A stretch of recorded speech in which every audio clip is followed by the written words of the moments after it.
अब देखिए ये क्वेश्चन बोर्ड में आया हुआ है, शायद 2011 या 12 या जब भी आया हो। तो अब देखिए इस क्वेश्चन में क्या है कि यहाँ पर एक वेरिएबल पॉइंट है, एक वेरिएबल लो है, और लो की वैल्यू को इन्होंने 15 फिक्स कर दिया है, ठीक है, पहले से एज अ कांस्टेंट। और पॉइंट की वैल्यू इन्होंने 5 इनिशियली रखी है, और एक नंबर एक वेरिएबल है।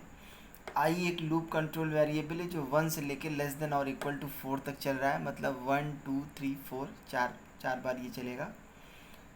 और number is equal to number plus low, sorry number is equal to low plus random और पॉइंट, ठीक है। और फिर इन्होंने नंबर के बाद में कोलोन प्रिंट कराया है, और फाइनली पॉइंट माइनस माइनस कर दिया है, ठीक।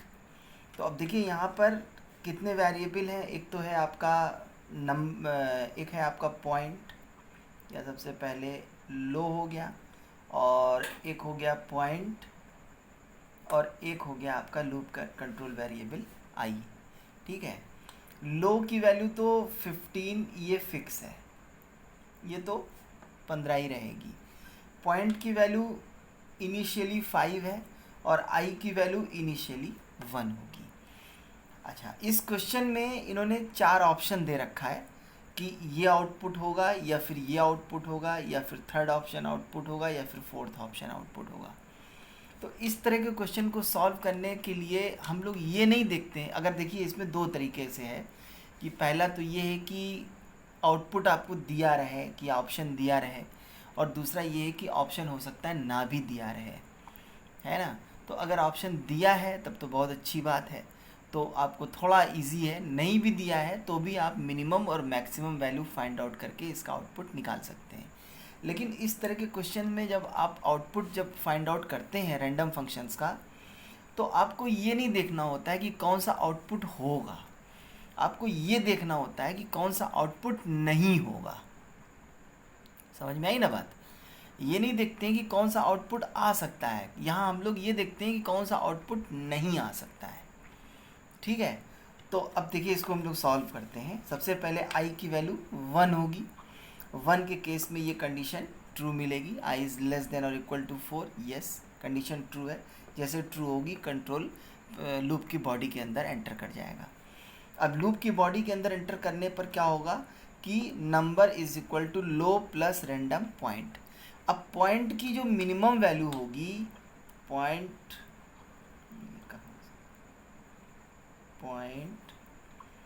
की जो मिनिमम वैल्यू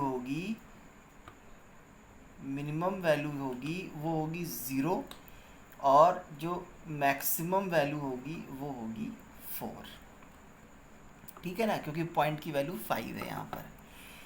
तो अब देखेंगे हम लोग कि जैसे कि ये 5 बार नंबर प्रिंट करेगा, ठीक है ना, 4 बार नंबर प्रिंट करेगा, 4 बार लूप चलेगा। ये पहले आई की वैल्यू 1 होगी, फिर 2 होगी, फिर 3 होगी, फिर 4 होगी, 4 बार लूप चलेगा, 4 बार ये रैंडम नंबर प्रिंट करेगा, रैंडम फंक्शन।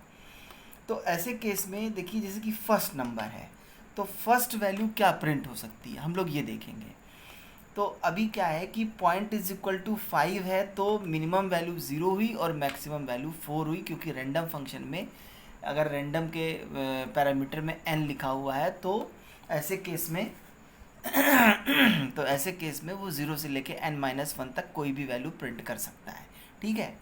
तो मान लीजिए हमने 1 मिनट के लिए मान लिया कि पॉइंट की वैल्यू कंपाइलर ने इनिशियली 0 ले लिया, ठीक है।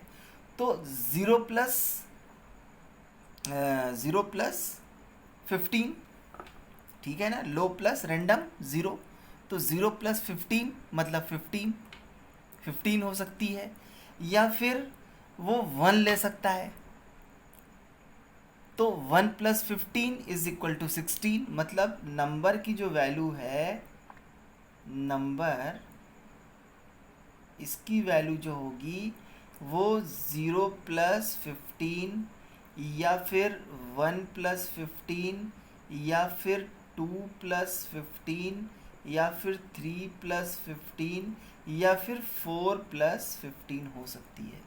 तो ऐसे केस में नंबर इज इक्वल टू मतलब 15, 16, 17, 18 और 19, इनमें से कोई भी एक वैल्यू हो सकती है नंबर की इनिशियली फर्स्ट पॉइंट पर, ठीक है ना।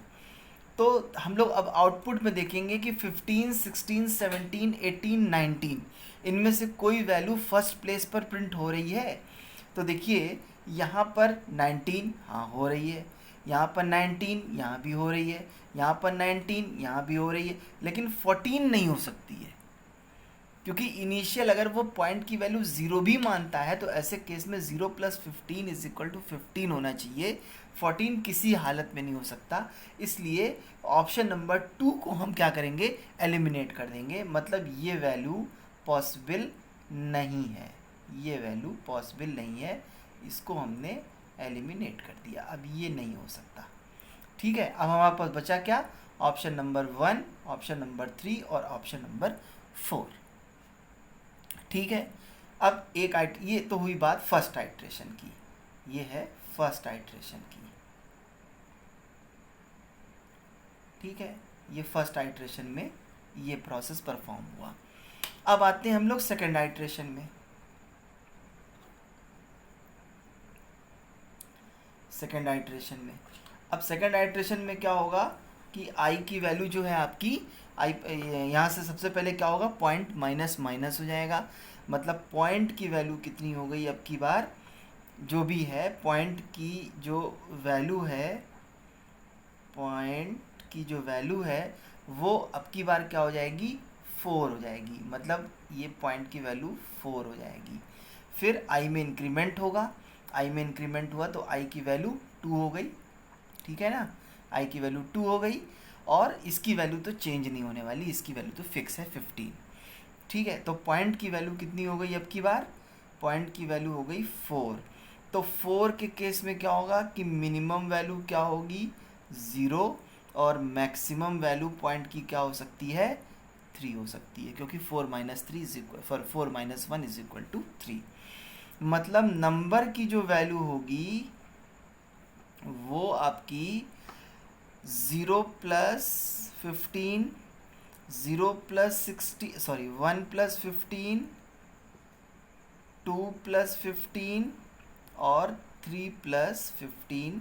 मतलब नंबर की जो वैल्यू होगी वो 15, 16, 17 या फिर 18 हो सकती है। सेकंड प्लेस की बात हो रही है यहाँ पे, ठीक है ना, सेकंड आइट्रेशन में सेकंड प्लेस। तो 15, 16, 17, 18 में से कोई भी एक नंबर सेकंड प्लेस पर प्रिंट हो सकता है according to the random function. तो अब हम लोग आउटपुट देखेंगे, तो आउटपुट में 16 है, इसका मतलब ये ऑप्शन पॉसिबल है आपका। ठीक है ना, ये है ऑप्शन पॉसिबल। इसके बाद में फिर 15, देखिए कोई है इसमें 15 है, नहीं है। 16 है, तो ये ऑप्शन यहाँ भी 16 है और यहाँ भी 16 है। मतलब अभी इस प्लेस पर तो हम किसी को एलिमिनेट नहीं कर सकते हैं, मतलब तीनों ऑप्शन पॉसिबल हैं। ठीक है, अब यहाँ से पॉइंट माइनस माइनस के according point is equal to कितना, अब थर्ड आइट्रेशन की बात हो रही है, तो आई इज इक्वल टू हो गया आपका 3 और पॉइंट इज इक्वल टू भी हो गया 3, और ऐसे केस में ये पॉइंट भी 3 हो गया, और ऐसे केस में ये थर्ड आइट्रेशन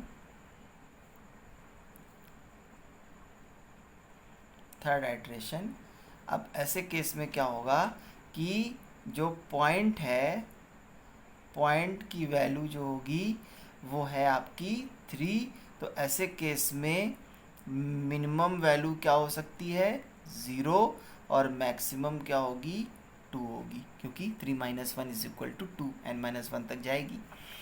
अब नंबर की वैल्यू क्या हो सकती है थर्ड आइट्रेशन में, नंबर की वैल्यू जो है आपकी वो या तो 0 + 15 या 1 + 15 या फिर 2 + 15। मतलब 15, 16, 17, 15, 16 और 17, तीन में से कोई एक वैल्यू हो सकती है नंबर की।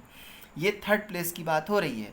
तो देखिए थर्ड प्लेस पे 15, 16, 17 में कोई नंबर है, थर्ड प्लेस पे 15 है, तो ये ऑप्शन तो रह सकता है, पॉसिबल है। ये पहले ही एलिमिनेट हो चुका है, इसको छोड़ देंगे हम लोग। ठीक है, फिर 15, 16, 17, ठीक है ना, तो यहाँ पे 15 है और ये मतलब ये ऑप्शन भी पॉसिबल है, लेकिन अब ये ऑप्शन 14 किसी हालत में नहीं हो सकता थर्ड प्लेस पे, तो इसको भी हम लोग क्या करेंगे, एलिमिनेट कर देंगे। अब हमारे पास में केवल 2 ही ऑप्शन बचे, हमारे पास ऑप्शन नंबर 1 बचा और ऑप्शन नंबर 4 बचा। ठीक है ना, ये दोनों ऑप्शन आपके एलिमिनेट हो गए।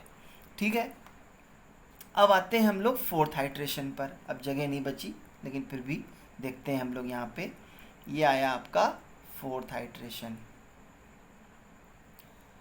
ठीक है, अब फोर्थ आइट्रेशन में क्या होगा कि point is equal to I is equal to कितना हो जाएगा, 4 हो जाएगा, और पॉइंट इज इक्वल टू कितना हो जाएगा, 2 हो जाएगा। तो ऐसे केस में जो पॉइंट है, पॉइंट की वैल्यू आपकी 2 है, मतलब ऐसे केस में मिनिमम वैल्यू क्या हो सकती है, 0, और मैक्सिमम क्या होगी, 1 हो सकती है। ठीक है ना, 0 से लेके 1 तक चलेगा। मतलब फोर्थ ऑप्शन में जो नंबर की वैल्यू है वो या तो 0 + 15 हो सकती है और या तो 1 + 15 हो सकती है। मतलब या तो 15 हो सकती है और या तो 16 हो सकती है। ठीक है ना, इन दोनों में से कोई भी एक वैल्यू प्रिंट हो सकती है। तो ऐसे केस में देखिए लास्ट फोर्थ प्लेस के ऊपर 15 या 16 है, देखिए यहाँ पे 18 है जो कि पॉसिबल नहीं है। तो अब ये इस ऑप्शन को भी हमने एलिमिनेट कर दिया, ये भी नहीं हो सकती है। और यहाँ पे 16 एग्जिस्ट कर रहा है। ठीक है ना, तो जो राइट ऑप्शन होगा आपका वो होगा ऑप्शन नंबर 4। तो इसका जो प्रोग्राम का जो आउटपुट होगा वो क्या होगा, ऑप्शन नंबर 4 जो होगा वो इसका आउटपुट होगा प्रोग्राम का। समझ में आई बात। इस तरह से हम लोग कोई भी रैंडम फंक्शन से रिलेटेड क्वेश्चन होगा तो उसको हम लोग निकाल सकते हैं। समझ में आई बात। फिर से समझाने की ज़रूरत है, एक बार फिर से ब्रीफ कर देता हूँ। देखिए अब इसके बाद लूप चलेगा नहीं आपका, क्योंकि आई की वैल्यू जो होगी वो 5 हो जाएगी। ऐसे केस में लूप ब्रेक हो जाएगा, प्रोग्राम बाहर निकल जाएगा कंट्रोल। तो कहने का मतलब है इस तरह से है। तो यहाँ पर क्या था कि लो की वैल्यू फिक्स थी 15, पॉइंट की वैल्यू 5 थी। इसके बाद पॉइंट को रैंडम फंक्शन में पास कराया गया और फिर पॉइंट माइनस माइनस किया। हर एक आइट्रेशन के बाद में पॉइंट की वैल्यू घटती चली जा रही है, एक डिक्रीमेंट एक का होता चला जा रहा है। ठीक है ना। तो फर्स्ट आइट्रेशन में क्या हुआ, फर्स्ट आइट्रेशन में पॉइंट की वैल्यू जो है वो 5 रही, तो ऐसे केस में मिनिमम 0 मैक्सिमम 4 हुई। ऐसे केस में नंबर की वैल्यू 15 से लेकर 19 तक में कोई भी एक हो सकती है फर्स्ट प्लेस पर। देखिए यहाँ पर 14 नहीं हो सकती, बाकी 3 ऑप्शन आपके हो सकते हैं।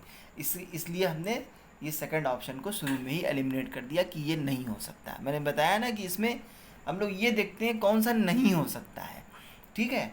इसके बाद में इसी तरह से सेकंड आइट्रेशन में पॉइंट की वैल्यू 15 से लेके 18 के बीच में कोई भी हो सकती है, जो कि तीनों में थी।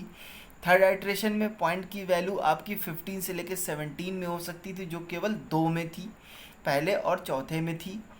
ठीक है ना, 14 किसी हालत में नहीं हो सकती थी। और फोर्थ आइट्रेशन में पॉइंट की वैल्यू जो थी वो 15 या 16 में कोई एक हो सकती थी, जो कि फोर्थ ऑप्शन में एग्जिस्ट कर रही थी। इसलिए ऑप्शन नंबर 4 इसका आंसर होगा। तो इस तरह से आप रैंडम फंक्शन का आउटपुट निकाल सकते हैं। तो इसको अच्छे से देख लीजिएगा। और भी जो हमने क्वेश्चन बैंक दिया था शुरू में ही, पहले दिन क्वेश्चन बैंक दिया था, उसमें आउटपुट निकालने वाले और एरर फाइंड करने वाले जो क्वेश्चंस थे सोल्यूशन के साथ में दिया था, उसको आप लोग देख लीजिएगा और उसको आप लोग तैयार करिएगा।